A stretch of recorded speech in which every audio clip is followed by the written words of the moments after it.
Hey, Ryan Klein here, Market My Market. Hopefully, if you're still watching at this part of the technical audit overview, you've enjoyed everything that you've heard so far. Hopefully, you've seen what you can be doing from an on-site optimization standpoint, from a website user experience standpoint. And I appreciate you watching so far. If you've kind of jumped in at this point, you're welcome. We have plenty of videos, probably about 30 up into this point before we get to this point of the audit. As you can see here, we're on page 50 and a 97. We're about halfway there. I think that the second half will probably be able to go through a little bit quicker than the first half. I started getting hung up on some of the nuances of the on-site optimization. But without further ado, we're going into one of the last components about user experience. It kind of bridges between the user experience and some SEO and what we kind of really have looked forward to as far as pretty much doing best practices and standards for a website nowadays. So the next part is web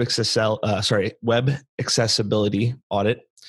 At this point, I'm just going to reframe that. So at this point, we're at the web accessibility audit.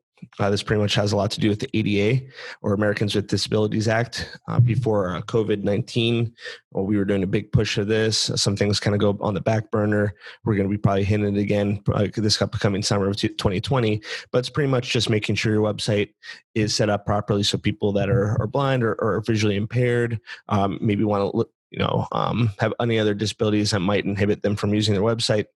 We make sure that we at least analyze what's going on there. As far as analysis, you can see that some of the things that we look for are alt tags to images is one of the more common ways that we do that, to see and hear content, including separate foreground from background, and just all around different ways that we can make sure that people can see the text, interact with the website, and accomplish what they're trying to do when they come to our website. So if you look up ADA compliance, we use UserWay. We have a partnership with UserWay.